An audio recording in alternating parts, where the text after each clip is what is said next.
Bah, je suis d'abord très content d'y voir beaucoup plus clair et puis de savoir de connaître nos adversaires et le programme qui nous attend. Ça, je pense que c'est une bonne chose. Ça va nous permettre de nous projeter en tout cas.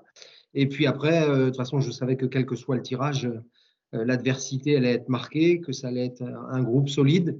On a le Danemark qui a fini invaincu, qui est un premier de groupe, qui a fini invaincu des qualifs. Ensuite, on a la Russie qui est finie première de son groupe aussi et qui est l'équipe qui a pris le moins de buts, puisque je crois qu'ils ont pris 4 buts sur les 10 matchs de qualification. Donc là aussi, une équipe très très solide. Et puis cette équipe d'Islande, contre laquelle on n'a jamais joué, que moi je ne connais pas. En tout cas, on va avoir le temps bien évidemment de les étudier, mais ce qui est sûr, c'est qu'ils sont sortis deuxième d'un groupe très dense où il y avait l'Italie, il y avait l'Irlande, il y avait la Suède, et cette équipe a été en capacité de se qualifier. Donc, je pense qu'on aura des adversaires très collectifs, très solides, très organisés, et que ce sera un groupe où il faudra vraiment faire ce qu'il faut pour terminer dans les 2 premiers, ce qui, bien évidemment, sera notre ambition, en tout cas, de passer cette phase de poule. Les fameux objectifs. Je pense que tout le monde aura. Je crois qu'il y a un paquet d'équipes, quand on regarde les équipes qui composent ce championnat d'Europe, il y a un paquet d'équipes qui auront de grosses ambitions. La France en fera partie, bien évidemment. Moi, mon objectif, c'est toujours la même chose, c'est d'aller le plus loin possible. Le plus loin possible.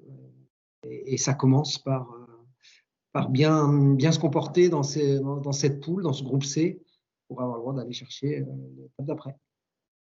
C'est vrai que ça va être une nouveauté parce que par rapport notamment à l'Euro d'Italie qu'on avait disputé il y a 2 ans, on avait eu, je me rappelle, presque un peu plus de 3 semaines de préparation. Donc, une préparation pour envisager un grand événement. Là, ce sera sous une formule de rassemblement plus classique puisque on retrouvera les joueurs le lundi, on aura un premier match le mercredi ou le jeudi. Donc, il est évident qu'il n'y aura pas de temps à perdre et que tout le monde voilà, devra être bien orienté, bien concentré sur cette compétition parce que ça arrivera très vite.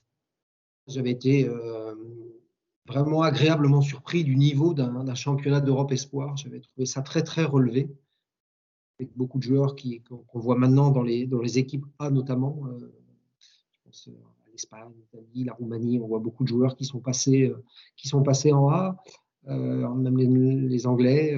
Donc, j'avais trouvé ça très, très relevé. Donc, c'est le premier enseignement, en tout cas, que j'avais tiré de ce championnat d'Europe, c'est il faut être prêt à tous les niveaux, psychologiquement, physiquement, pour appréhender une compétition de ce niveau-là.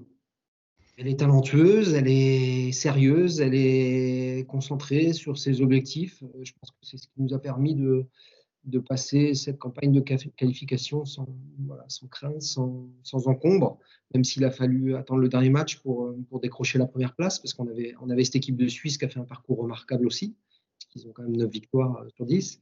Mais voilà, on sait qu'on a beaucoup de potentiel, mais j'en profite aussi pour dire que ce sera le cas de nombreuses équipes à l'Euro. On n'est pas les seuls dans ce cas-là.